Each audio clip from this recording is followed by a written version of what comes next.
Buenos días a todos.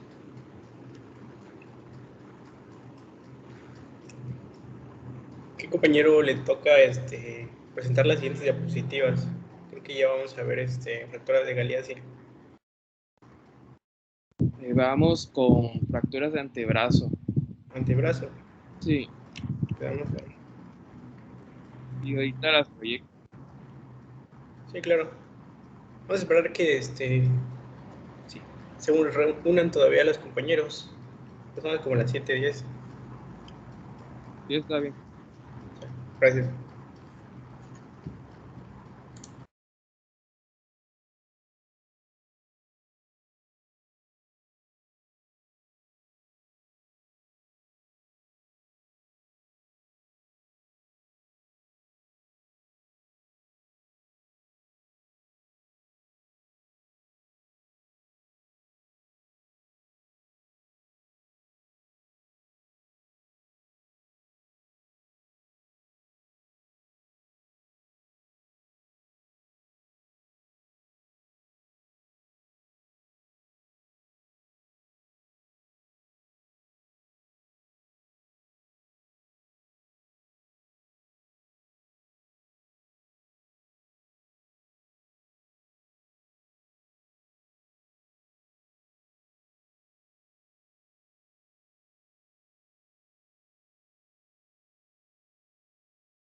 Doctor, no sé si ya comienzo a exponer.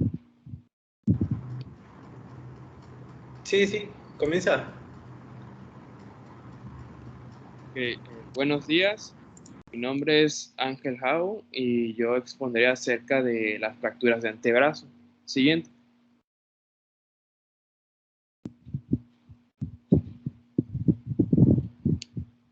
Para hablar de ello, primero que nada, tenemos que hablar acerca de su anatomía respecto a sus características anatómicas. Son importantes que dentro de estas fracturas de antebrazo, pues obviamente incluyen al radio, el cúbito, las articulaciones cúbito-radial proximal y distal, la membrana interósea, los músculos, los nervios y las arterias. Debemos decir que el radio es una extensión de la mano. El cuerpo del radio, si lo vemos al corte transversal, este tendrá una forma triangular. Este tiene una esquina cubital que va a actuar como la fijación de la membrana interósea.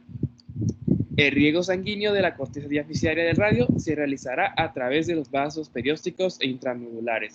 Por otro lado, el cúbito es una extensión del brazo. La mitad proximal del cúbito tiene una curva apical lateral y la mitad distal una curva apical medial.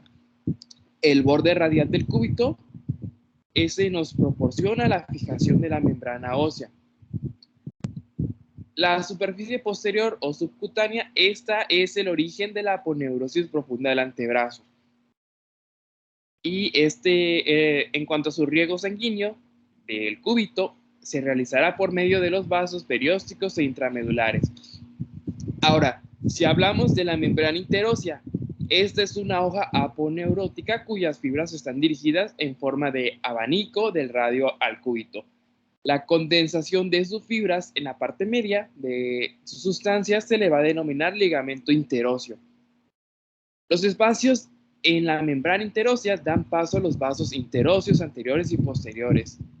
Además de que la membrana interósea separa los compartimentos flexor y extensor, además de que actúa como punto de origen de músculos tanto flexores como extensores, además de que amortigua la transmisión de las fuerzas dirigida proximalmente a lo largo del radio al cóndilo humeral. Siguiente diapositiva.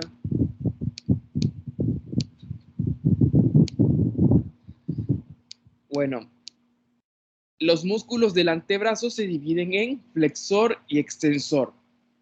¿Ok? Los flexores se dividen adicionalmente en flexores superficiales, que estos se originan en el húmero, y los flexores profundos que se inician en el radio, el cúbito y la membrana interósea. Si hablamos del grupo superficial, incluye el pronador redondo, al flexor radial del carpo, el palmar largo, el flexor cubital del carpo y el flexor superficial de los dedos. El grupo flexor profundo incluye al flexor profundo de los dedos, propiamente dicho, al flexor largo del pulgar y al pronador cuadrado. Todos esos flexores son inervados por el nervio mediano o su rama interósea anterior, a excepción del flexor cubital del carpo y el lado cubital del flexor profundo de los dedos, que estos son inervados por el nervio cubital. Siguiente diapositiva, por favor.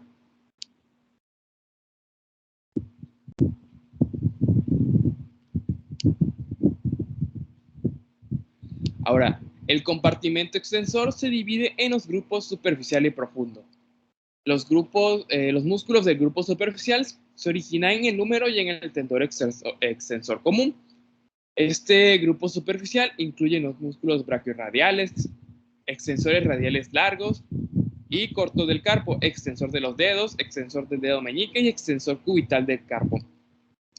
Además de que el grupo extensor profundo incluye el supinador, el abductor largo del pulgar, los extensores largo y corto del pulgar y el extensor del índice. Los músculos del grupo extensor profundo, con excepción del supinador, se van a originar en el radio, el cúbito y la membrana interósea. Y los músculos del compartimento extensor son inervados por el nervio radial o su rama terminal, que es el nervio interóseo posterior. Siguiente. Ahora sí, si hablamos ya de las lesiones del antebrazo, estas se van a clasificar ampliamente en dos grupos, las simples y las complejas. Las lesiones simples son fracturas sin rotura ligamentosa vinculada. En este grupo se incluyen fracturas aisladas del radio y el cúbito, que son las fracturas en garrotazo, y fracturas tanto del radio como del cúbito, que son las fracturas de ambos huesos.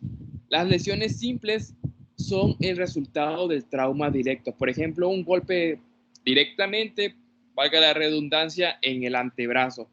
Estas se describen como cerradas o abiertas, no con minuta o con minuta, y no desplazadas o desplazadas. Cuando se encuentran desplazadas, entonces se hallan acortadas o con una desviación angular. Mientras que las lesiones complejas se caracterizan por la rotura ligamentosa. En estas lesiones se rompen las articulaciones tanto proximal o distal como ambas cubitorradiales y parte de la membrana interósea o en su totalidad. Siguiente diapositiva, por favor. Tenemos la fractura de Monteggia. En los adultos es sustancialmente distinta a la misma lesión en los niños. Estas lesiones son frecuentes en el resultado de un trauma de alta energía y la luxación posterior de la cabeza radial o vado tipo 2, que es más común que su luxación anterior, la vado tipo 1. Además, las fracturas conminutas de la cabeza radial, fracturas de la hipófisis coronoides también y un fragmento proximal osteopénico pequeño, estas pueden hacer que sea de una manera más difícil alcanzar el objetivo que es lograr una reducción anatómica estable de todos los componentes de esta fractura. La fractura de Galeazzi y la fractura del cúbito radial con rotura ligamentosa, estas son fracturas del tercio distal del radio o el cúbito y una luxación en la articulación cúbito radial. Estas dos fracturas son oblicuas cortas que se producen en la unión diafisometafisiaria distal y el mecanismo de la lesión de la fractura de Galeazzi es una pronación forzada o también puede ser durante una caída sobre la mano extendida o por un golpe directo. Aunque recientemente se ha descrito que la lesión en espejo o fractura del cúbito con luxación de la articulación cúbito radial distal y esta pues no es bien comprendida. En cuanto a la lesión de Essex-Lopresti o disociación cúbito radial, esta es una fractura o luxación de la cabeza radial con rotura en la articulación cúbito radial distal y desgarro de la totalidad de la membrana interósea.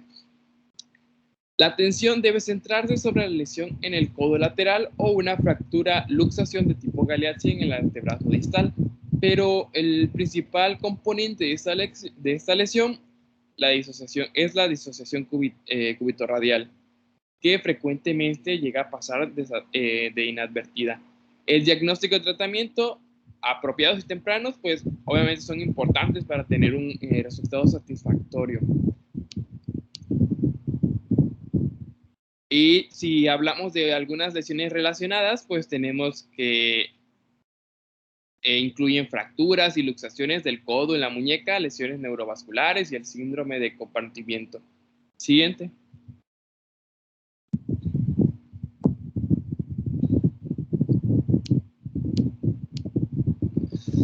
El diagnóstico y tratamiento inicial.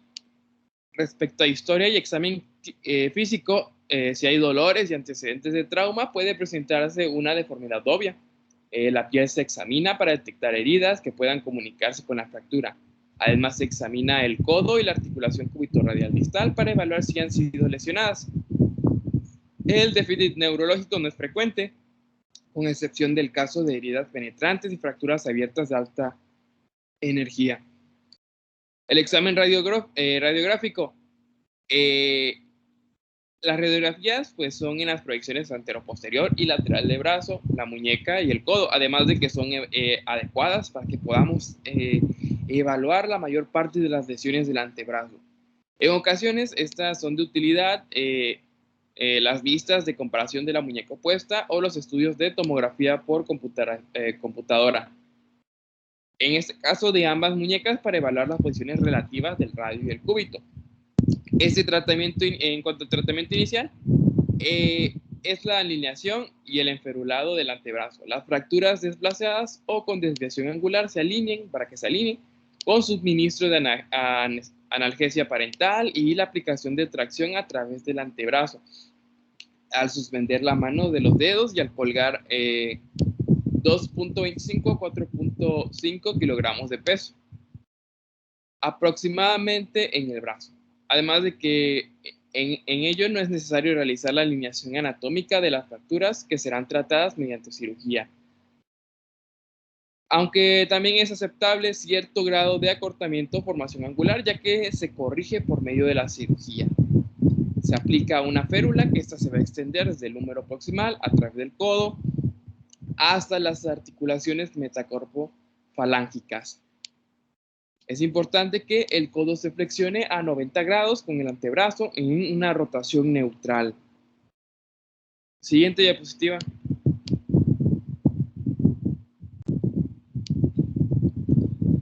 Tratamiento definitivo. En las lesiones simples del antebrazo, las fracturas aisladas del cúbito, estas que son desplazadas menos del 50% y que tienen una formación angular menos de 15 grados, en las cuales el espacio interóseo se mantiene. Estas van a ser tratadas de manera no operatoria. Se va a aplicar una férula que se extiende desde el codo hasta las articulaciones metacarpofalángicas a lo largo del lado cubital del antebrazo.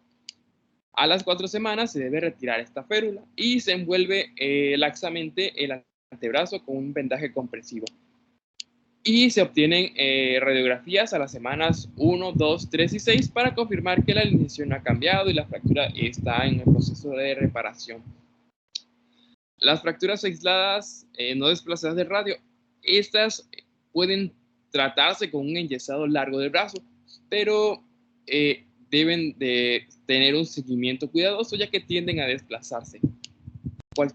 Si hay algún desplazamiento o alguna desviación angular que se produzca, pues debe tratarse con medio de la reducción abierta y fijación interna de manera inmediata, ya que invariablemente esta puede progresar.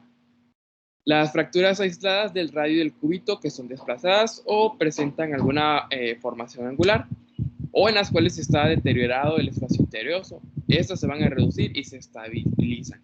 Para las fracturas de la mitad proximal del radio, estas pueden utilizarse un acceso dorsal o de preferencia volarmente. En las fracturas de la mitad distal del radio se utiliza un acceso volar. Se indica la aplicación de clavos intramedulares en el caso de fracturas segmentarias o en aquellas del radio proximal, en las cuales el nervio óseo posterior puede ser vulnerable a la lesión durante esta exposición. En cuanto a los clavos, estos se insertarán en un punto cubital al tubérculo de Lister en caso de fracturas del radio y a través del olecranon en las fracturas del cúbito. Siguiente.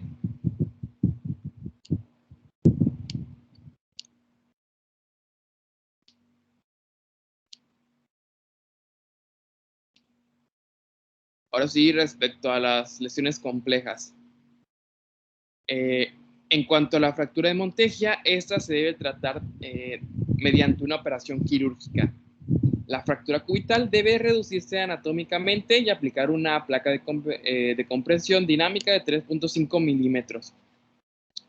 Además de que aquí se obtiene radiografías transoperatorias para confirmar que dicha reducción anatómica y que la apófisis, coronoides y la cabeza del radio estén reducidas. En el posoperatorio se aplicará una férula larga a lo largo del codo en una flexión de 90 grados y el antebrazo en rotación neutra. Es importante la movilización temprana del codo y del antebrazo para reducir los riesgos de sinostosis. En la fractura vado tipo 1, que es menos común, es frecuentemente una lesión de alta energía con lesión neurovascular, síndrome de compartimento y fractura ipsolateral del húmero. La reducción y fijación de la fractura cubital con una placa de compresión dinámica de 3.5 milímetros suele producirse como el resultado de la luxación de la cabeza radial.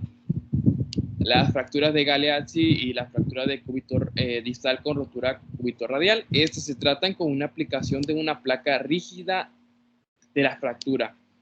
La exploración quirúrgica, se realizará por medio de un acceso volar del radio y a través de una incisión de la piel que es paralela con el borde subcutáneo del cúbito.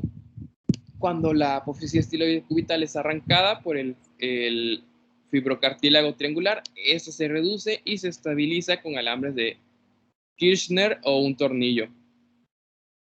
La disociación cúbito-radial o lesión de Exes-Lopresti, esta es una lesión de la articulación cúbito-radial y distal y la articulación húmero-radial ipsolateral, que llega a estar vinculada con rotura de la membrana interósea. Y cuando hay una lesión relacionada de la articulación cubitorradial distal, está contraindicada la resección de la cabeza radial por una fractura congénita, debido a que puede llegar a producirse una migración proximal de radio. Aquí se recomienda que la lesión aguda se trate con reparación de la articulación húmero-radial, reducción abierta y fijación interna de cualesquiera de las fracturas distales del antebrazo y la movilización de la articulación cubitorradial distal, que esta se hará por medio de un enyesado largo del brazo con el antebrazo en supinación. Siguiente.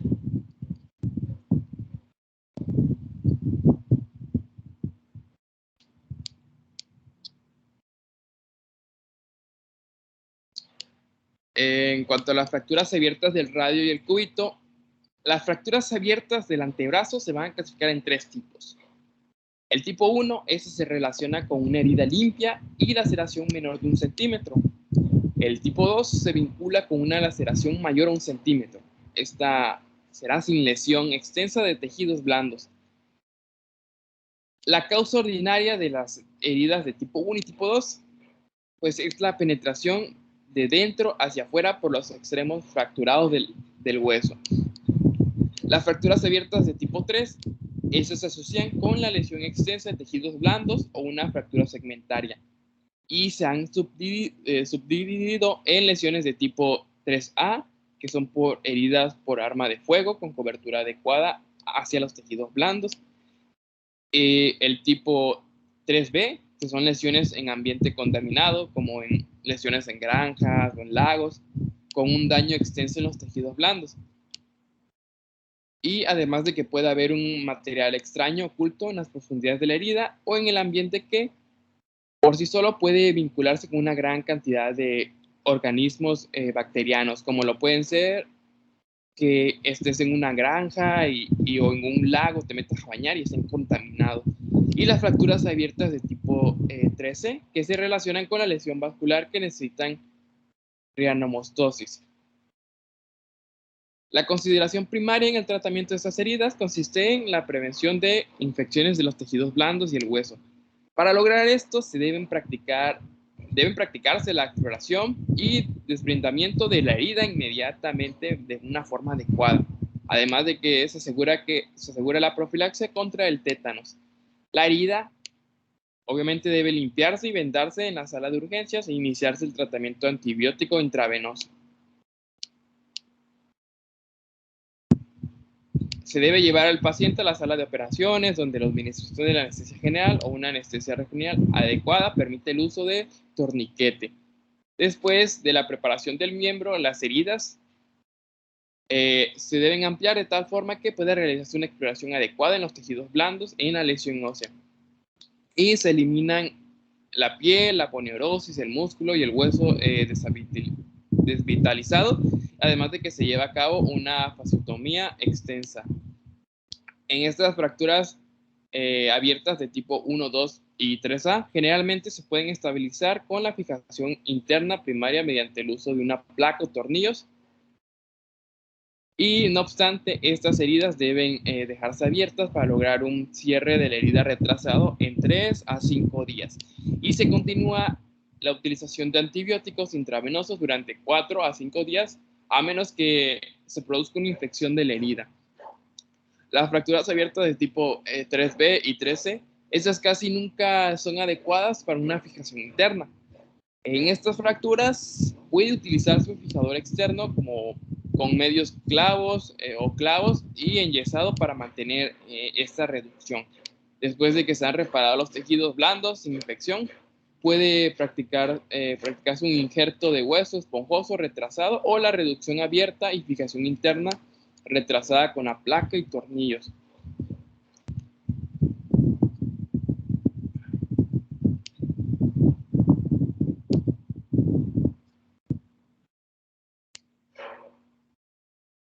Las complicaciones Las complicaciones en estas complicaciones de antebrazo incluyen la unión deficiente, la malunión, la sinostosis, la infección, la refractura, subluxación o artrosis postraumática de las articulaciones cubitorradiales, distales o proximales. La falta de unión de estas fracturas se produce más frecuentemente cuando se ha llevado a cabo una fijación interna adecuada. También esta puede asociarse con la falta de injerto primario del hueso esponjoso cuando está indicado o una infección. En la infección de heridas, esta se debe tratar regresando al paciente a la sala de operaciones donde su herida se puede abrir y limpiar de una forma adecuada. Se obtiene un cultivo, si la placa y los tornillos aún proporcionan una fijación adecuada, se deben dejar colocados. La herida se deja abierta y se da soporte con una férula. Si esta infección está controlada, se efectúa el cierre trazado de la herida después de 5 días. En las fracturas de los nervios, que no son habituales, con excepción de las heridas penetrantes, o sea, de que fracturas por armas de fuego. El pronóstico de estas lesiones frecuentemente es malo sin exploración quirúrgica y reparación. Estas suelen realizarse con un procedimiento secundario debido a que es difícil evaluar el grado de lesión nerviosa en el momento de una exploración primaria.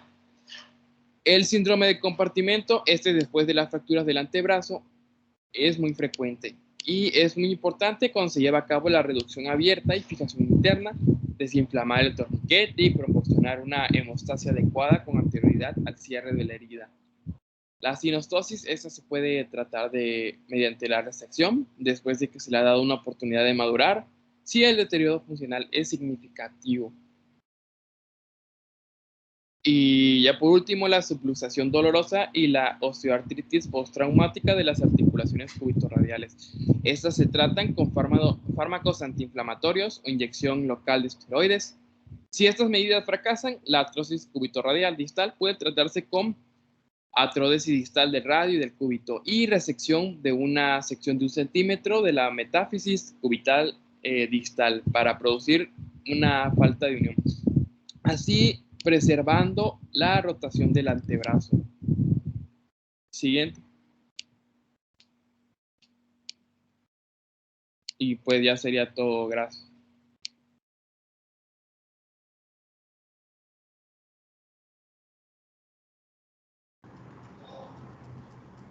Muchas gracias, doctor. Pues el tema que acabamos de ver es como tal, digamos, son generalidades de fracturas de antebrazo, porque ahorita en los temas 9.1, 9.2 o 9.3 vamos a ver más detalladamente la clasificación que se puede utilizar para las distintas fracturas que se van a encontrar, como la cabeza de radio, la porción del cúbito. Los compañeros que les toquen, pues se deben enfocar un poquito más en esta parte, ¿no? de la ponencia, para poder entender y poder clasificar cuando nos llegue pues a la consulta. No sé quién de los doctores o qué doctora le toca exponer para que ya vaya colocando sus diapositivas. En un momento lo coloco. Bueno, gracias.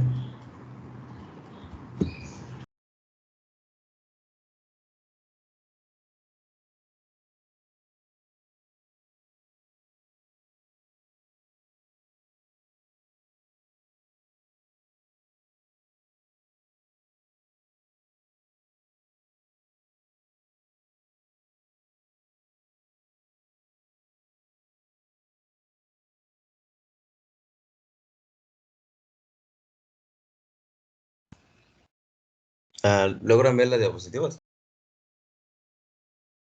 Sí, compañero, ya la vemos. Ok, bueno, mi nombre es Adrián Hernández Carvajal y voy a exponer lo que es el tema 9.1, la fractura de diáfisis en cuanto a radio y del cúbito. Para empezar, pues sabemos que las fracturas diaficiales, tanto del radio como el cúbito, pueden ser consideradas como articulares por la relación importante que tienen tanto anatómica como funcional. Cualquier cambio en la morfología de estos dos huesos puede tener consecuencias funcionales de lo que es el codo, la muñeca y la mano.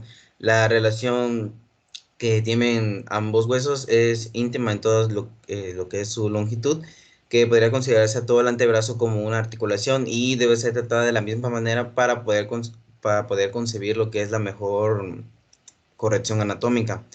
Las alteraciones de lo que es la articulación del codo podían tener repercusiones en lo que es tanto en la muñeca y viceversa, y lo que va a ser la diáfisis del antebrazo va a ser lo que es un puente activo entre lo que son las articulaciones y su anatomía debe ser preservada. El cúbito va a formar lo que es un pivote sobre el cual va a girar el radio durante la pronosupinación, variando la transmisión de fuerza según cambie la carga, y los medios de unión entre ambos son el ligamento anular en el radio cubital proximal, llamado como la membrana interosa, que está en todo el trayecto de la diáfisis, y el complejo del fibrocartílago triangular va a estar lo que es presente. Hablando un poco de lo que es la anatomía, pues vamos a tener algunas estructuras. En cuanto voy a explicar también fracturas de distales de estos dos huesos. Como ya explicó un poco mi compañero Jao acerca de las demás porciones, entonces voy a explicar un poco de la porción distal. En cuanto a la porción distal, podemos tener radio distal y cúbito distal. El radio distal va a tener una forma de abanico que se va a absorber desde la parte anterior. Vamos a tener lo que es la apófisis estiloide, que hace una proyección más allá del cúbito. En la superficie dorsal del radio está lo que es el tubérculo de Lister, que este tubérculo de Lister va a tener un surco a lo largo del arco medial para el tendón del músculo extensor largo del pulgar. Igual aquí vamos a tener lo que es el músculo pronador cuadrado, que se va a insertar a lo largo de la superficie volar del radio. ¿Qué va a hacer este músculo? Pues cuando llegue a tener una elevación, va a proporcionar lo que es acceso a la superficie del radio para una fijación de la fractura. En cuanto al cúbito distal, tenemos que está constituido tanto por la cabeza y la apófisis estiloide. Aquí va a presentar lo que es un surco dorsal para el tendón del extensor cubital del carpo. La porción distal de la cabeza va a estar separada por el semilunar y el hueso piramidal. Esta parte del cúbito distal va a consistir en un disco articular central y ligamentos marginales dorsales y voladores en los lados respectivos, y 3/4 partes de lo que es la cabeza y el cúbito estarán cubiertas por lo que es el cartílago articular.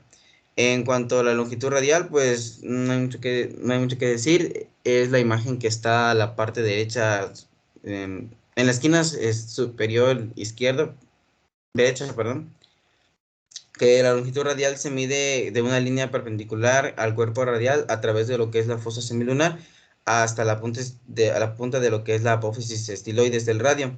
Normalmente mide entre 12 a 15 milímetros. En cuanto al ángulo radial, bueno, pues es un ángulo entre la línea trazada desde la articulación cúbito-radial distal y la apófisis estiloides del radio. Los valores normales no, nada más que eso. La inclinación volar se mide en la placa lateral y es el ángulo entre la línea trazada a través de los bordes dorsales y volar. Normalmente a 10 grados volarmente. En cuanto a las articulaciones, tenemos dos articulaciones, la articulación de la muñeca y la articulación cubitoradial distal. La articulación de la muñeca, algunas especificaciones que puse ahí es que es biaxial, toma en cuenta la articulación radioescafoide y radiosemilunar, cuenta con lo que es la fosa semilunar, y los límites normales de movimiento de la muñeca son de 80 grados de flexión palmar, 70 grados de dorsiflexión, 20 grados de desviación radial, 40 grados de desviación cubital. En cuanto a la articulación cubitoradial distal, va a ser una articulación uniaxial. El radio va a girar a través de lo que es su eje fijo, es decir, la apófisis estiloides cubital. El complejo triangular fibrocartílago se fija a la base de la apófisis estiloides del cúbito y ayuda a mantener lo que es juntos tanto el radio como el cúbito. Los límites normales de movimiento para la articulación sería de 70 grados de pronación y para supinación. Ahora, entrando más a lo que es el tema, tenemos lo que son los mecanismos de producción. Como sabemos, la forma más común para este tipo de traumatismo puede ser por un accidente de tipo vehículo a alta velocidad, como puede ser en coches y en motos. O sea, ya habíamos visto anteriormente en cuanto a nuestros compañeros que estos se podían considerar como los accidentes de mayor energía, aunque también podría entrar lo que son las lesiones directas e indirectas. La directa pues podría ser una agresión o un bastonazo. En los indirectos, pues lo podríamos considerar como una caída de gran altura y los accidentes deportivos. Como dije, pues puede haber mecanismos de baja energía y también los de alta energía. Los de baja energía pueden llegar a producir lo que son fracturas transversas u oblicuas, y las lesiones de alta energía pueden producir fracturas segmentarias o conminutas que puede ser con diferente grado de afectación, pero esto va a depender de qué tan afectados están las partes blandas. En cuanto a la clínica, tenemos que el paciente, ¿cómo podemos identificarlo? Bueno, cuando llega el paciente, ya sea a urgencia o al hospital, puede llegar a presentando dolor, una deformidad o una impotencia funcional de lo que es el antebrazo. El mismo brazo que está siendo afectado puede estar pegado a lo que es el cuerpo, y el paciente puede estar sujetando el brazo afectado con lo que es la otra mano. Haciendo una exploración de lo que es la fractura, como dije anteriormente, la fractura podría estar afectando tanto la muñeca como lo que es el codo. Se va a hacer lo que es una exploración neurovascular completa, además de que al momento de hacer nuestra exploración, vamos a intentar descartar lo que es el síndrome compartimental, que, como sabemos, el síndrome compartimental es aquella afección en donde hay un aumento de la presión en un compartimento muscular, causando un trastorno doloroso y peligroso que va a generar el aumento de presión, que podría llegar a provocar lo que es un sangrado interno o una inflamación de los tejidos. Si llega a existir lo que es un dolor al estirar lo que son los dedos, o si el paciente está obnubilado, que significa que como que no está consciente de lo que está pasando a su alrededor, bueno, en este caso se deben de medir las presiones compartimentales. Si la presión de compartimento es mayor a 30 o 40 milímetros de mercurio, que la presión arterial diastólica, en este caso 30 milímetros de mercurio, va a estar indicado lo que es una fasciotomía de urgencia. ¿Qué es una fasciotomía? Bueno, es una cirugía que en sí su objetivo es aliviar lo que es la hinchazón y la presión en un compartimento de lo que es el cuerpo. En cuanto a su diagnóstico de imagen por imagen, se debe realizar proyecciones antero-posterior y lateral de lo que es el antebrazo, incluyendo lo que es el codo y la muñeca. ¿Para qué? Para descartar lo que son fracturas o luxaciones asociadas. En caso de ser necesario, se pueden realizar proyecciones tipo oblicuas, y las proyecciones de la tuberosidad bicipital van a permitir conocer el grado de lo que es la rotación del fragmento proximal. Y es importante analizar lo que son las articulaciones radiocubitales en lo que son radiografías simples, en busca de luxaciones o subluxaciones.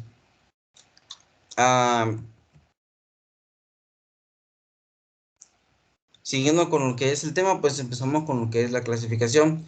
La clasificación va a depender de lo que es el nivel y el patrón de lo que es la fractura, ya sea un desplazamiento, el grado de conmoción, si son cerrados o son abiertas.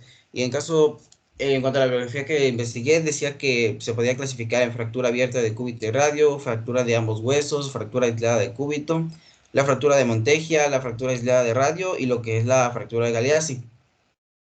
Estos voy a explicar un poquito más adelante. En cuanto a su tratamiento, tratamiento tenemos no quirúrgico y el quirúrgico. El tratamiento no quirúrgico, va más dirigido a lo que son las fracturas no desplazadas de radio y cúbito, que esas son un poquito más raras. Si llegan a tener de este tipo de fracturas, pues mencionaba que puede tratarse con lo que es un yeso moldeado brachiopalmar, que va a comprender desde la axila con el codo a 90 grados de flexión y con una rotación neutra. Una vez realizado lo que es el yeso, se debe llevar lo que es un control radiológico en las primeras 4 semanas para poder identificar si hay un posible desplazamiento secundario. Lo más frecuente es que la energía que fue capaz de producir la fractura en lo que es radio y cúbito pueda producir un desplazamiento de los fragmentos. En cuanto a los adultos, no está recomendado lo que es este tipo de tratamiento. Si se llega a ver que en los estudios que se le hicieron, la radiografía o cualquier tipo de diagnóstico, indudablemente necesita un tratamiento quirúrgico, que ahí es donde vamos. El tratamiento quirúrgico, su objetivo principal es la reducción anatómica, el restablecimiento de lo que era la longitud y la rotación de ambos huesos para asegurar una completa pronosupinación. Ok, aquí además de conseguir una fijación lo suficiente estable para permitir la movilización precoz, Aquí se van a tratar lo que son las fracturas diaficiales del antebrazo, que van a tratarse como fracturas articulares. Para conseguir esta reducción anatómica, primero se lleva a cabo lo que es la reducción y una osteosíntesis, que la osteosíntesis es aquella intervención por la cual se vuelven a alinear los huesos o los fragmentos del hueso fracturado y se mantienen en posición con elementos externos metálicos, que en este caso podría ser tornillos, placas o lo que son clavos. Ok, sabemos que se lleva a cabo por reducción y osteosíntesis. En este caso la osteosíntesis se va a usar lo que es una placa con previa esquema preventiva. Aquí se pueden utilizar dos vías de abordaje para lo que es el radio y una línea de abordaje para lo que es el cúbito.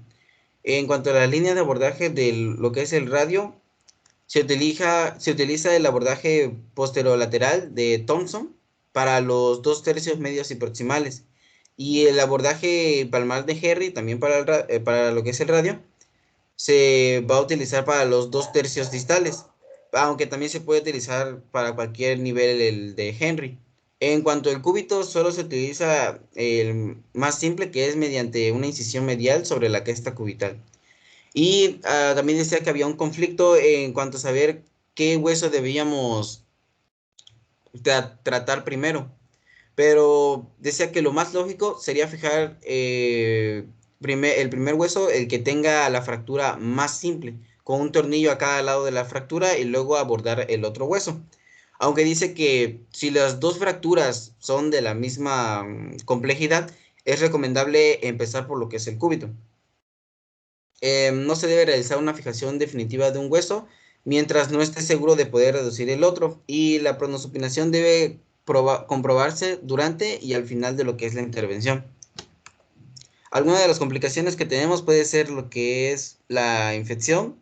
Las infecciones pueden aparecer en fracturas abiertas o cerradas que han sido tratadas mediante una reducción abierta.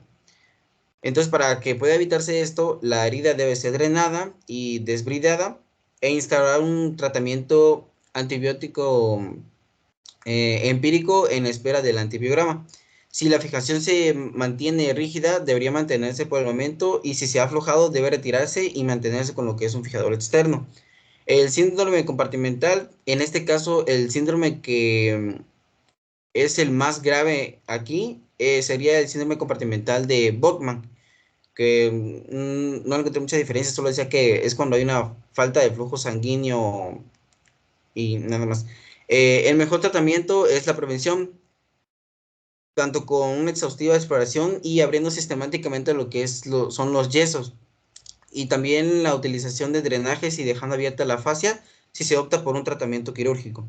En cuanto a las lesiones nerviosas, son infrecuentes en lesiones cerradas y de baja energía, ya que los nervios están bien protegidos entre la musculatura, y si se lesiona, pues suelen ser lo que son neuropraxias transitorias. Las lesiones nerviosas pueden aparecer con mayor frecuencia en las fracturas abiertas, tras la osteosíntesis con placas, alguna herida por arma de fuego o una afectación de las partes blancas. Tenemos otra de las complicaciones, que podría ser la lesión vascular, que puede ser tanto de un vaso como de dos, y en las lesiones de dos vasos es necesaria la reparación con técnicas de microcirugía. Si llega a haber lesiones con graves afectaciones óseas, nerviosas y de partes blandas, hay que considerar lo que es una amputación, o podríamos irnos por lo que es una cirugía reconstructiva, pero eso ya sería una decisión del médico que tendría que tomar de acuerdo al diagnóstico que se le ha hecho al paciente. En cuanto a una refractura, hay dos formas de llamarlo a esto, como una refractura o como una periplaca. La refractura se conoce como la fractura que aparece en el mismo foco en el que estaba la fractura anterior. Y la fractura periplaca sería la fractura en los extremos de la placa que aparece tras un nuevo traumatismo. Y otra forma también para evitar cualquier refractura es que no se debe retirar antes lo que es la placa. Esa es la causa más frecuente de lo que es la refractura. Normalmente se recomienda retirar lo que es la placa después de 24 meses. Y por último tenemos la pseudoartrosis, que ya lo mencionó mi compañero. Ese se debe a una infección, una mala fijación o una mala reducción. Estos también son causa de una no unión no unión de la severidad de la lesión, que podía traer una pérdida ósea, una cobertura de partes blancas deficientes o una contaminación de lo que es la herida. El tratamiento precisa una reducción y una osteosíntesis con placa y un aporte de injerto autólogo esponjoso y corticoesponjoso. Ahora, en cuanto a la clasificación que había mencionado anteriormente, teníamos lo que son las fracturas abiertas de radio y cúbito. Estas reflejan el alto mecanismo de energía que puede sufrir el paciente para romper lo que son ambos huesos. El diagnóstico suele ser inmediato porque generalmente el hueso se encuentra expuesto y existe un sangrado abundante junto con la deformidad y la inestabilidad de lo que es el antebrazo. Se debe valorar lo que es el posible daño neurológico y vascular, así como evaluar el estado de las partes blandas. Para eso existe lo que es la clasificación que ya había mencionado mi compañero anterior, que era la clasificación de Gostilo y Anderson, que como sabemos, y lo voy a poner en esta diapositiva, está dividido en grados del 1, 2 y el 3, que el 3 se subdivide todavía en A, B y en C, cosa que ya había explicado mi compañero anterior, ya no es necesario repetirlo. Entonces, para iniciar lo que es el tratamiento de este tipo de fractura, bueno, primero se inicia con una profilaxis antitetánica, una profilaxis antibiótica, un tratamiento analgésico, un vendaje estéril e inmovilización con férula de yeso. Si llega a estar en el quirófano, bueno, aquí se va a tomar una muestra de cultivos de la herida y se va a irrigar con un abundante suero fisiológico. Después de esto, se va a realizar un desbridamiento extenso y metódico desde lo que es la piel hasta lo que es el hueso. ¿Esto para qué? Si el paciente llega a tener algún tejido necrótico en este tipo de fractura, lo mejor sería irlo extirpando. Para eso es el desbridamiento extenso y metódico.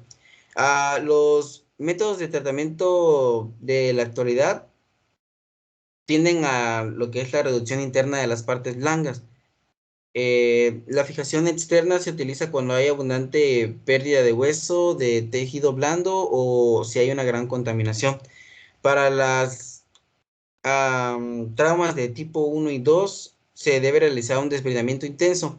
Y para los traumas de lesión tipo 3, pues ya eso va a depender considerando el mecanismo y la fuerza lesional, las lesiones asociadas y la situación en la que está el paciente antes y después de lo que es la lesión. En cuanto a las fracturas aisladas de diáfisis sin estabilidad de la cabeza radial, bueno, no están asociadas a lo que es una luxación de la cabeza radial que puede ser producida por un impacto directo. Y por características, estas son poco desplazadas. El mecanismo lesional puede ser por impacto directo, por un palo al protegerse de una agresión, o bien puede ser indirecto, ya sea por caer de una gran altura con el brazo que está siendo extendido. Aquí es importante explorar lo que son las articulaciones radiocubital, tanto proximal y distal, porque puede formar parte de lo que es una fractura de Monteggia o una fractura de Galeazzi. Cuando se presenta una angulación mayor de 10 grados o un desplazamiento mayor del 50%, se va a clasificar como fractura desplazada, según la clasificación de Diamond, que estas fracturas son más imprescindibles que las no desplazadas. El diagnóstico se va a realizar con una historia y una exploración clínica, junto con unas radiografías que incluyan tanto codo como muñeca.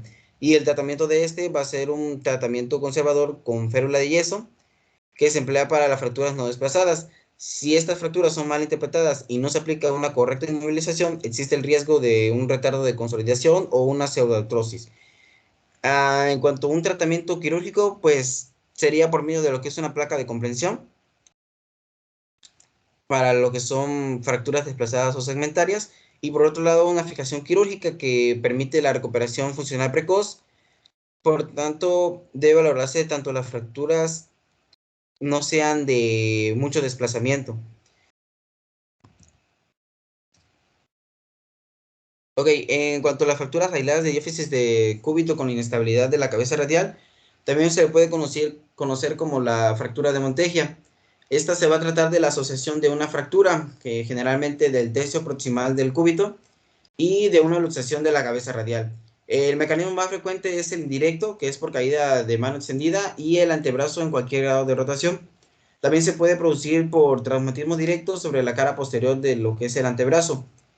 Este se va a dividir según la dirección de la cabeza radial y a qué nivel está la fractura del cúbito, que en este caso podría ser de 4 tipos, tipo 1, 2, 3 y 4. Esta es una clasificación según Badó. La fractura tipo 1, pues hay una fractura de la diáfisis cubital a nivel con angulación anterior asociada a una luxación anterior de la cabeza radial. En la tipo 2 hay una fractura de la diáfisis cubital con una angulación posterior asociada a una luxación posterior o posterolateral, perdón, de la cabeza radial. En cuanto a la fractura de tipo 3, hay una fractura de la metáfisis cubital asociada a una luxación lateral o anterolateral de la cabeza radial. Y la fractura de tipo 4, hay una fractura del tercio proximal del radio y también del tercio proximal del cúbito con luxación anterior de la cabeza radial. Aquí para el diagnóstico se va a establecer como una deformidad, una inflamación y un dolor de lo que es el codo, junto con una radiografía anteroposterior y lateral estricta del codo y del antebrazo. Si hay hay que descartar aquí lo que es una lesión neurológica, en particular parálisis del nervio radial o del nervio interóseo posterior. Las fracturas de Monteggia deben tratarse urgente. ¿De qué forma? Pues hay que reducir de forma cerrada en urgencias e intervenir quirúrgicamente de manera precoz. En el adulto se va a requerir lo que es la reducción y osteosíntesis abierta con una placa de compresión dinámica de lo que es la fractura de cúbito, lo que va a permitir la reducción de la luxación de la cabeza radial. Se debe movilizar lo que es el codo para comprobar la estabilidad de la cabeza radial, y si la reducción cerrada no resulta óptima, debe realizarse una reducción abierta, liberando lo que es el material impuesto y, si se puede, reparar el ligamento anular.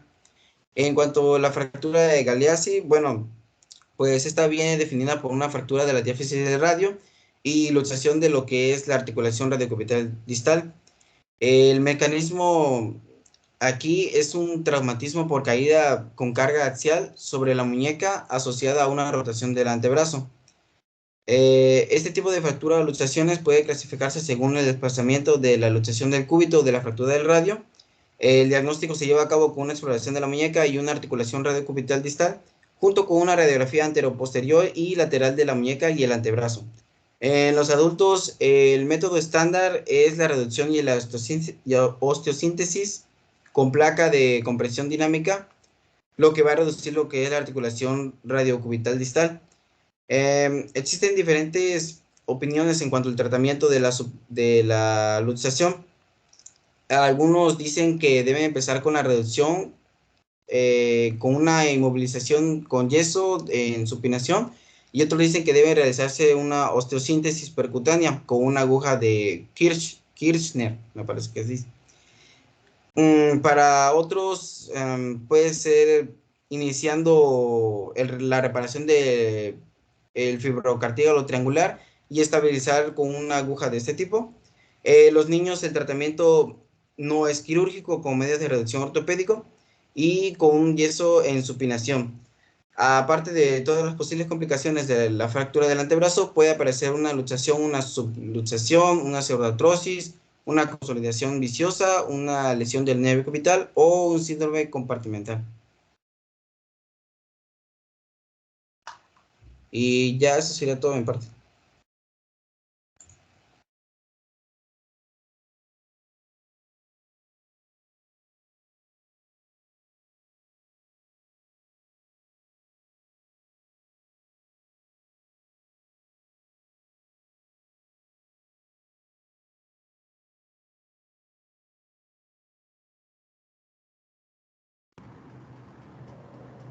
Gracias.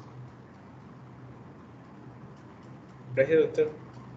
La exposición estuvo muy completa. La verdad que nada más en este tipo de casos, ¿no? Cuando la fractura ha sido de alto impacto, la mayoría de las veces va a haber esta asociación, ¿no? Una fractura de tipo Monteggia o de Galeazzi, que es una fractura englobada con una luxación, ya sea del radio, la cabeza del radio, junto con la diáfisis cubital proximal. Pues como ya lo mencionó el doctor, muy bien, de hecho, ya dependerá del abordaje clínico o el tipo de paciente que llegamos a presentar, ¿no? Si es un niño, el abordaje va a ser un poquito más conservador, mientras que en un adulto, debido a la limitancia que va a tener la movilidad, tiene que ser un tratamiento quirúrgico muchas veces, y en este caso, pues, es una recuperación muy tardada, ya que puede haber una pseudoartrosis, como ya les explicó el doctor. Vamos a continuar con la exposición para ya terminar esta parte, ¿no? Que es fracturas del antebrazo. Ahorita vamos, creo que con explicar más detalladamente ya las fracturas de Montegia y Galeazzi.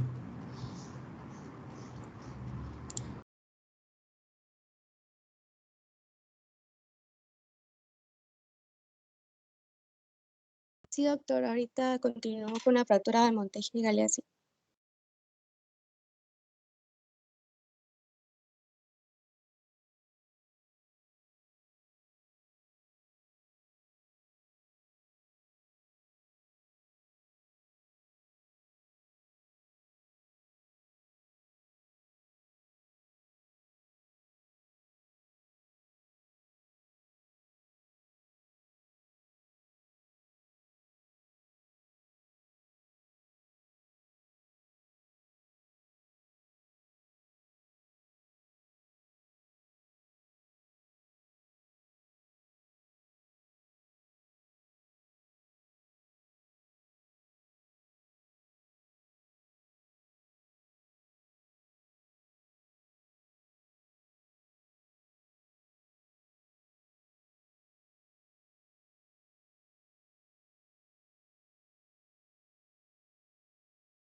Buenos días, ¿sí me escuchan? Sí, te escucho. Ok, es que mi internet está lento. Bueno, soy Carla Valeria Hernández Damián y hoy voy a exponerles sobre la fractura de Monteja y Galeazzi. La siguiente, por favor.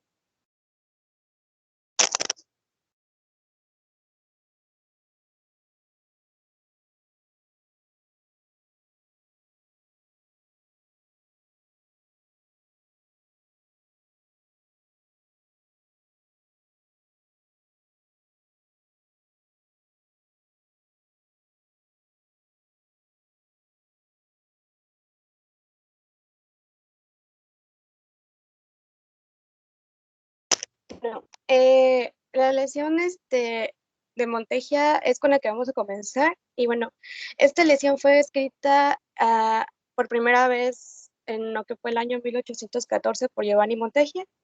Y evidentemente lleva su mismo nombre.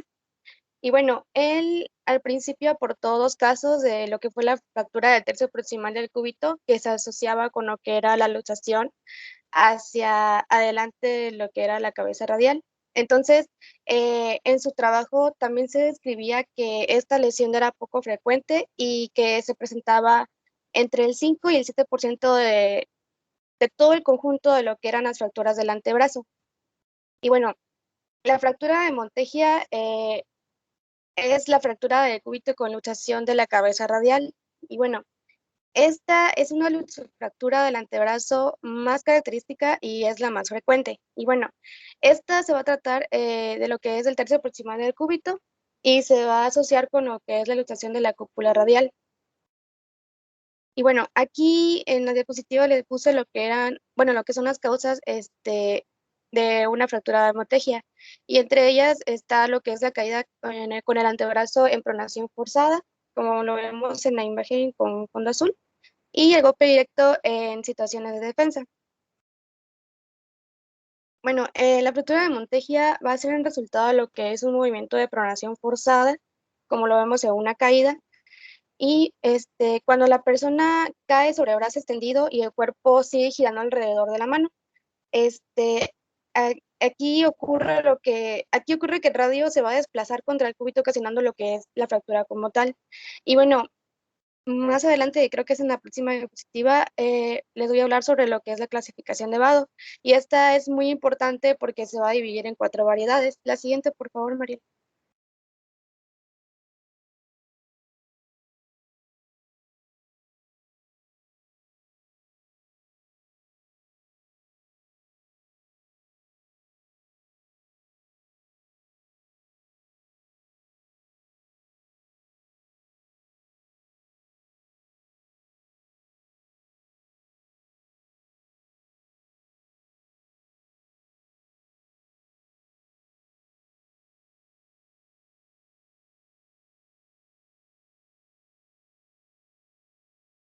Ok. Aquí vamos a ver lo que es la clasificación de Vado que va a servir para precisamente clasificar estas fracturas de Monteggia. Y bueno, tenemos el tipo 1. Esta se va a denominar Monteggia anterior, como les plasma aquí. Y bueno, aquí la cúpula radial está luxada hacia adelante y la fractura del cúbito presenta lo que es angulación anterior. Esta clasificación de tipo 1 va a ser la más frecuente y va a estar presente en lo que es el 60% de las lesiones. Bueno, el tipo 2 se va a denominar Monteggia posterior y bueno, aquí la cúpula radial está luxada hacia atrás y el cúbito presentará lo que es una fractura con angulación posterior, como lo podemos ver en la imagen. La tipo 3 se va a denominar Monteggia externa. Y bueno, aquí la cúpula radial se luxa hacia afuera y está asociada a lo que es una fractura del cúbito con angulación externa. Y por último, tenemos lo que es la tipo 4. Esta va a ser similar al tipo 1, pero a la luxación anterior de la cúpula del radio y a la angulación anterior del cúbito, como les había mencionado al principio. Y bueno, este tipo 4 se va a asociar siempre a lo que es una fractura del tercer radial y también con la división es que esta va a ser la forma más rara y se va a presentar solamente en los adultos. La fractura de Monteggia en los adultos es la misma lesión que en los niños y estas lesiones son frecuentemente lo que es un resultado de un trauma de alta energía, como les había comentado al principio de la exposición, y también se va a ligar mucho a lo que es la luxación posterior de la cabeza radial. Esta luxación posterior de la cabeza radial, como podemos recordar, es la clasificación vado tipo 2 y es más común que su luxación anterior, que es el vado tipo 1. Bueno, la siguiente, por favor.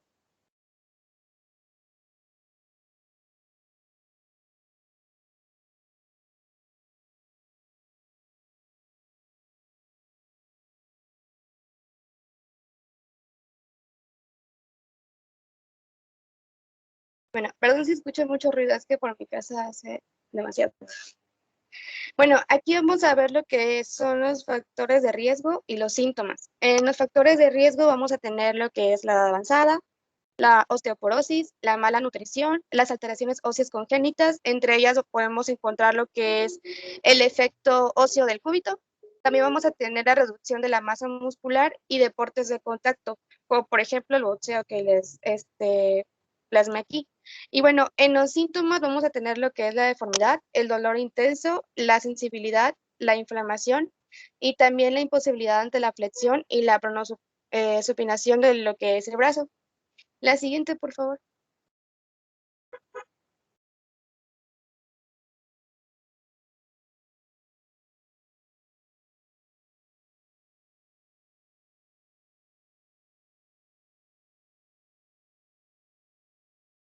Bueno, aquí en el examen radiográfico vamos a tener que las radiografías en las proyecciones anteroposterior y lateral del brazo, la muñeca y el codo son adecuadas para poder evaluar lo que es la mayor parte de estas lesiones, precisamente del antebrazo. Y bueno, en ocasiones van a ser de utilidad lo que son las vistas de comparación de la muñeca opuesta o ya sea también los estudios de tomografía por computadora de lo que son las ambas muñecas. Y bueno, las vistas con esfuerzo que van a hacer pueden ser diagnósticas también de lo que es la lesión de Essex-Lopresti, que lo habían comentado antes mis compañeros. En la siguiente, por favor.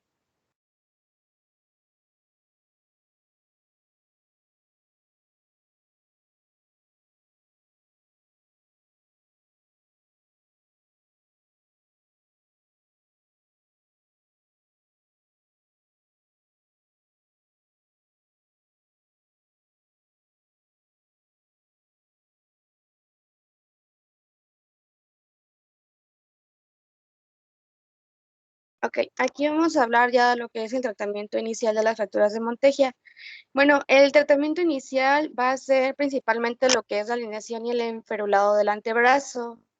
Y bueno, las fracturas desplazadas o con desviación angular se van a alinear con un suministro de analgesia parental y también con lo que es la aplicación de la tracción a través del brazo al suspender la mano de lo que son los dedos y se va a colgar lo que son 2.25 a 4.5 kilogramos de peso en el brazo. Y bueno, aquí la bibliografía que encontré decía que es aceptable cierto grado de acortamiento, de acortamiento o una formación angular, ya que este se va a corregir por medio de cirugía, el cual le voy a hablar más adelante. Y bueno, aquí se va a aplicar una férula que se va a extender desde el húmero proximal a través del codo hasta lo que son las articulaciones metacarpofalángicas. Y bueno, el codo se va a flexionar a lo que es 90 grados con el antebrazo en lo que va a ser en rotación neutral. Y bueno, aquí otra opción es que si no puede reducirse lo que es la cabeza radial con los métodos cerrados que les he comentado, pues se va a practicar una reducción abierta y esto va a ser dentro de un plazo de 24 horas posteriores a lo que es la lesión. El objetivo de esta reducción va a ser precisamente minimizar lo que es la incidencia del deterioro neurovascular. Ay, se le da mucho ruido, perdón. Siguiente, por favor.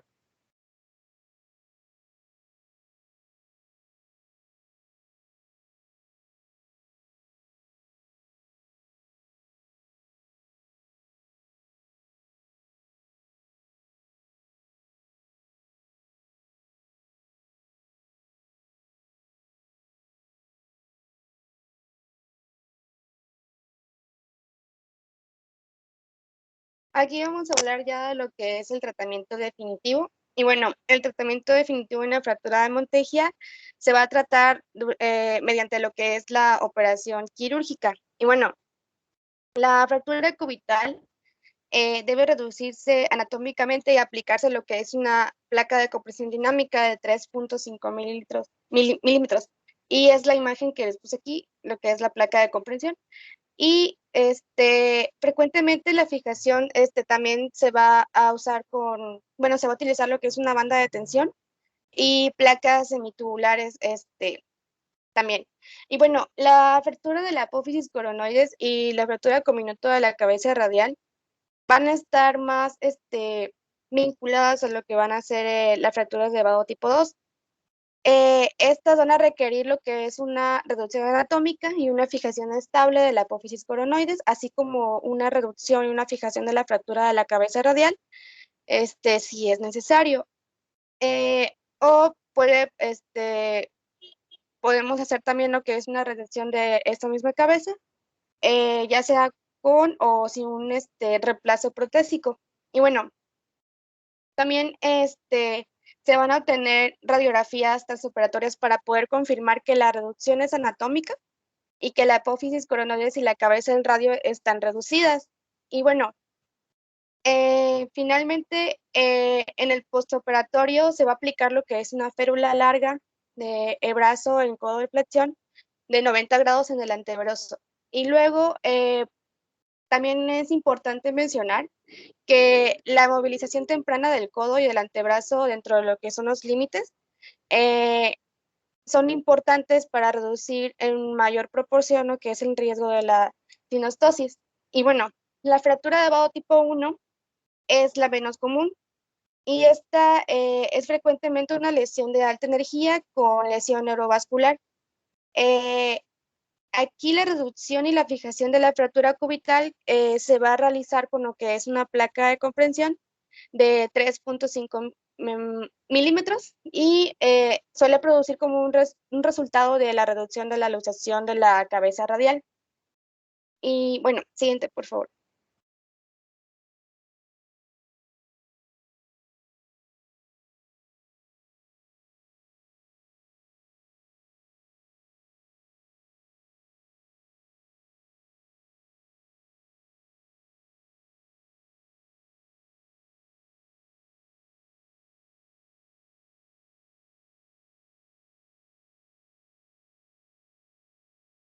Ahora vamos a hablar de la fractura de Galeazzi, que va a ser la segunda fractura que se liga a la fractura de Monteggia. Y bueno, la fractura de Galeazzi son lo que son las fracturas del radio distal con desplazamiento de la articulación cúbito radial distal.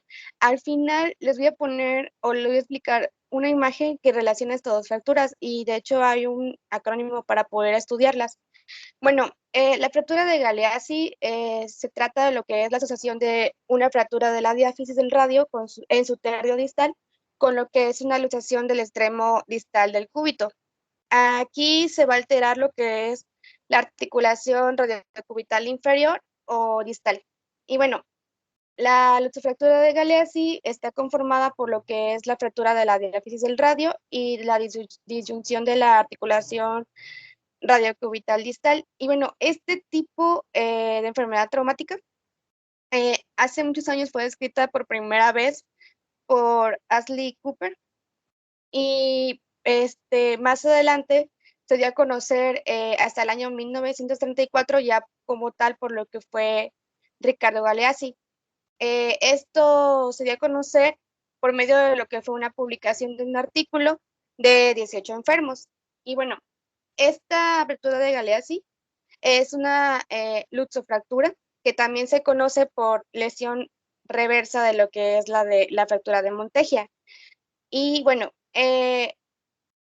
una característica muy importante como ya general de lo que es la fractura de Galeazzi es que los pacientes no son diagnosticados a tiempo y por esta razón la verdadera frecuencia puede variar. Entonces, la fractura tiene como una frecuencia menor de 7% que todas las fracturas del antebrazo, perdón. Y bueno, el radio y el cúbito van a estar unidos por lo que, bueno, ya anatómicamente el radio y el cúbito van a estar unidos por lo que es la membrana interósea y complejos aparatos del cápsulo ligamentosos, por lo que toda fractura que afecta a lo que es la longitud del radio va a afectar a las articulaciones vecinas, como les he comentado mis compañeros en exposiciones anteriores. Y bueno, el detalle anatómico más importante de lo que es la membrana interósea no se encuentra presente en lo que es el tercio distal, y parte del medio del radio. Y de allí es la razón por la que las fracturas del radio que se localizan en esta zona tienen al desplazamiento y al acortamiento del antebrazo. Bueno, la fractura de Galeazzi y la fractura del cúbito distal con rotura ligamentosa van a ser fracturas del tercio distal, del radio o ya sea también del cúbito y una luxación de la articulación cúbito radial distal. Estas dos fracturas que les mencioné son fracturas oblicuas cortas y van a producir lo que va a ser una unión diafiso-metafisaria distal. Y esto va a ser muy importante para poder comprender las que les voy a explicar más adelante. La siguiente, por favor, Mariel.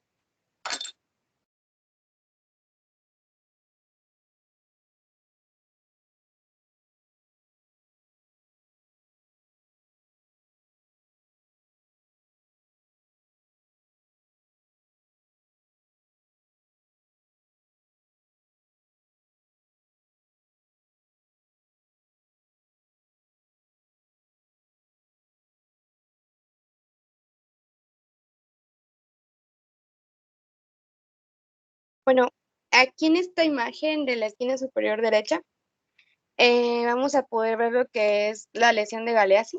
Y esta va a ser una fractura del primer tercio distal del radio asociada con lo que es una luxación del extremo distal del cúbito.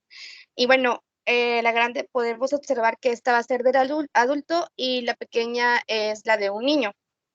Y bueno, vamos a hablar ya de lo que es la clasificación de esta fractura. Esta fractura se va a clasificar según la dirección del desplazamiento del radio y se va a clasificar en dos. La primera es el desplazamiento dorsal del radio distal, que es la primera imagen que pueden ver ahí, que aquí la característica es que la angulación va a ser volar. Y la segunda es el desplazamiento volar del radio distal. La característica de esta es que la angulación va a ser dorsal. Bueno, siguiente, por favor.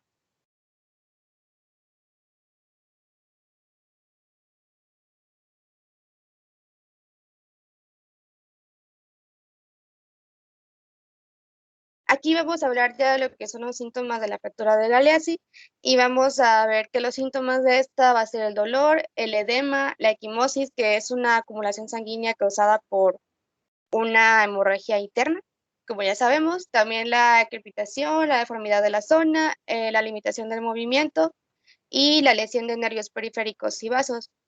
Aquí esta siempre se debe de ver, de valorar la vascularización distal y el estado de los nervios radial, cubital y mediano.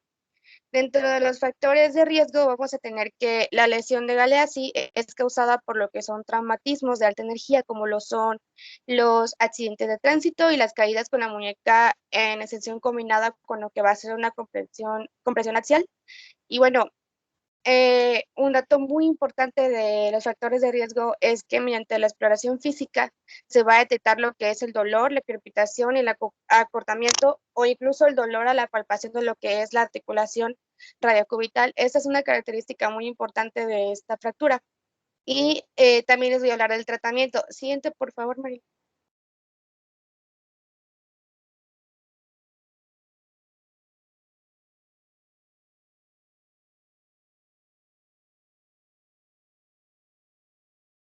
Bueno, para finalizar esta fractura, en el tratamiento, bueno, el tratamiento va a consistir en lo que va a ser una reducción quirúrgica del radio y esta va a apoyarse de lo que va a ser colocando una placa bloqueada y lo que son tornillos como medio de osteosíntesis.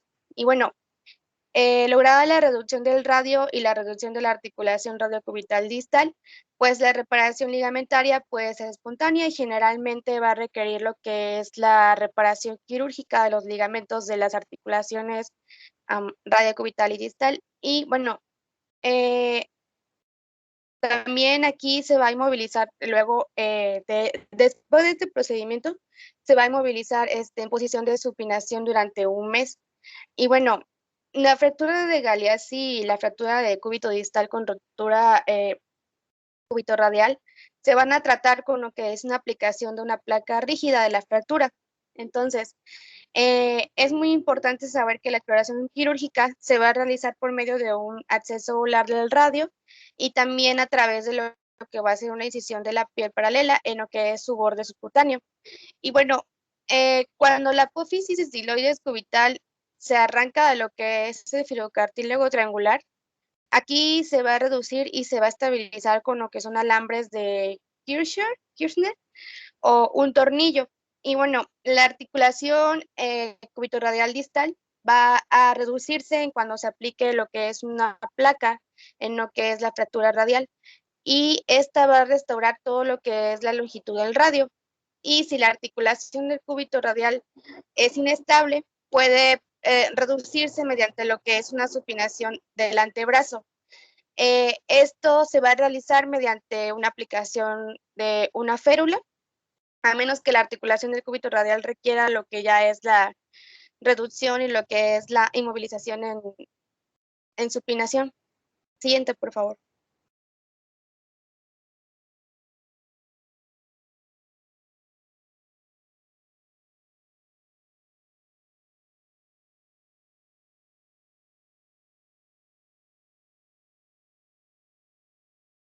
Siguiente.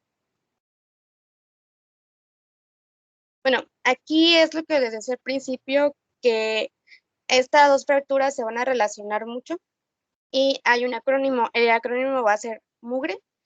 Y como podemos ver, la fractura de Monteggia va a ser proximal ulnar al primer tercio medio proximal y va a ser una luxación que va a ser proximal de la cabeza del radio, mientras que la fractura de Galeazzi va a ser una fractura distal del radio y una luxación distal de la arteria radiocubital. Y ya juntas van a formar lo que es el acrónimo MUGRE y podemos ver abajo de ambas imágenes que va a estar lo que son pues las letras que unen el acrónimo, que es la M, la U, la G, la R y la E. Y ya eso sería todo de mi parte.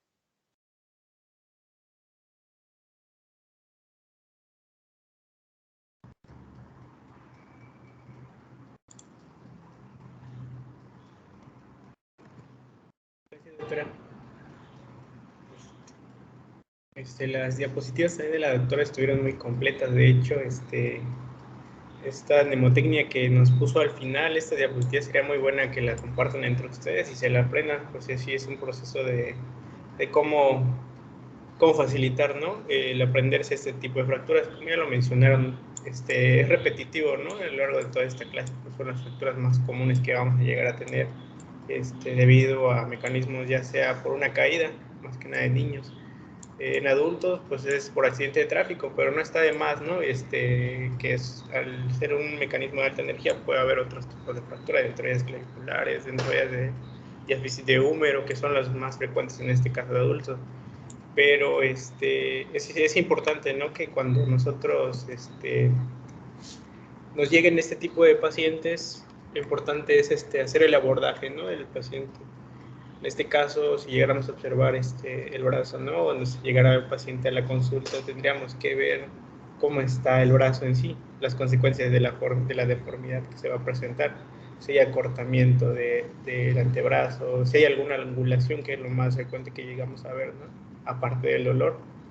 Normalmente también encontramos la pérdida de la curva radial, que es pues debido a la falta de la falta longitudinal que van a tener los huesos, pérdida de movilidad y pérdida de la función.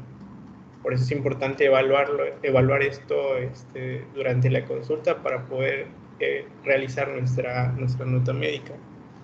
Es importante que también ustedes vean cuál fue el mecanismo de la fractura que la provocó. Si fue por una compresión axial, si fue por una flexión forzada que realizó el paciente, o si fue por una rotación, porque también puede ser una rotación, fuerzas inversas convergen y pueden hacer este tipo de fracturas, o por un traumatismo directo. Es importante que nosotros logremos describir esto, porque en la nota médica que nosotros debemos realizar debe ir de manera detallada, para que a la hora de que pidamos la valoración por traumatología, pues sea más fácil, ¿no? Y no nos rechacen este tipo de interconsultas. Pues es muy repetitivo, ¿no? Todo tipo de fracturas, lo único que tenemos que hacer es pedir mínimo radiografías, ¿no? De control por lo menos en 2 planos. Si nosotros llegáramos a ver que es una fractura, obviamente ya teniendo la radiografía, es una fractura multifragmentada, muchas veces se puede pedir una tomografía, pero como esto no es muy accesible, de hecho ustedes sabrán en las otras materias que han llevado, pedir una tomografía para alguna patología abdominal, muchas veces es muy difícil, ¿no? Y muy cara. Y para una fractura, ¿no? Pues a veces no está dentro de las posibilidades del paciente, pero esta nos ayuda. Ustedes van a llegar a ver cuando vean una tomografía cómo le hacen una reconstrucción en tercera dimensión y se logran observar detalladamente, la verdad, que todos los fragmentos del hueso que se logran encontrar. Esto también le da una idea al traumatólogo para poder hacer el abordaje. El abordaje ustedes ya lo explicaron, que muchas veces va a ser quirúrgico y ya va a depender qué tipo de materiales los pacientes va a utilizar. Es importante, y de hecho creo que ustedes se han dado cuenta, en todas sus diapositivas he visto que colocan el síndrome compartimental como una de las complicaciones que van a encontrar. Aparte de eso, de los signos clínicos que encontramos en este tipo de complicación, que va a ser dolor, pérdida de la sensibilidad, también vamos a encontrar disminución del llenado capilar y obviamente mucho dolor, ¿no? También para esto podemos pedir muchas veces una angiografía para observar si no hay un grado de lesión vascular. Nada más esto, lo que les estoy dando es a modo de comentario, ¿no? Que sea importante saberlo, ¿no? ¿Qué tipo de estudio pueden pedir? Una angiografía para una lesión vascular en caso de que tengamos una ruptura y nos esté provocando, ¿no? un síndrome compartimental. Y pues, ¿qué más me queda decir? Pues de este tema, estudiarse y aprenderte nada más las fracturas más frecuentes, en este caso la de Monteggi y de Galeazzi, para aprender a diferenciarlo cómo es una de otra. Yo les recomiendo pues que utilicen esta mnemotecnia que les compartió la doctora, está muy buena la verdad. Pues sin nada más que decir, yo considero que las exposiciones que han dado hasta ahora han sido muy buenas. De hecho, cuando yo llevé esta clase, a veces no le poníamos tanto empeño como para hacer las diapositivas más que nada. Ustedes veo que recababan buena información. Ahora solo es importante repasarlos, como les explicaba en las anteriores clases, lo que más nos preguntan a nosotros son las clasificaciones, complicaciones y muchas veces cómo diferenciar este tipo de fracturas, ¿no? Nada más sería todo. Y creo que a las 9 termina la clase, ¿no? Creo que hasta aquí la vamos a dejar, ¿no? Para que vayan a desayunar. Estoy realizando ahí una serie de banco de preguntas para hacerles así, de manera, como dijera, de repaso nada más, no serían de manera, no contarían en su calificación, pero sí para que tengan un poquito de interés algunos, que a algunos a lo mejor les llega a gustar esta especialidad. Es muy bonita y muy interesante también. Es un ámbito quirúrgico. ¿Y qué les quería decir? Que sigan repasando, ¿no? La verdad no sé cómo vamos a seguir con las clases, si el doctor Rosado va a continuar dándolas o yo. Si en dado caso me dicen que yo las voy a continuar dando, voy a hacer algún examen ahí. ¿Sí? Porque las del doctor Rosado a veces están muy difíciles y mucho reprueban. Porque solo nos hace 10 preguntas y la verdad evaluarte con 10 preguntas pues no, es muy limitado, ¿no? Porque a veces no tiene la capacidad o aborda ciertos temas con más facilidad y te preguntan la más difícil que no sabes, ¿no? Y con 10 ya a veces reprueba. Sin nada más que decir, pues considero que sería todo. ¿Alguna duda? Entonces,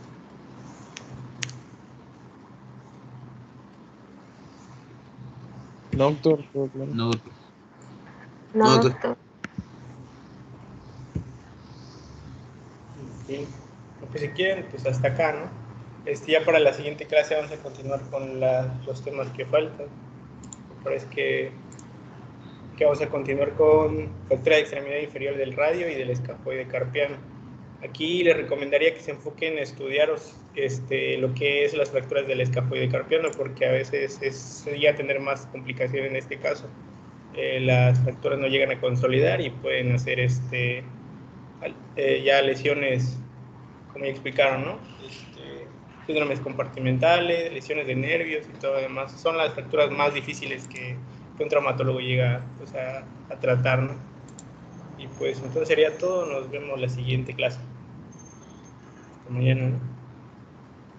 Hasta mañana, doctor. Hasta mañana. Gracias, doctor. De nada.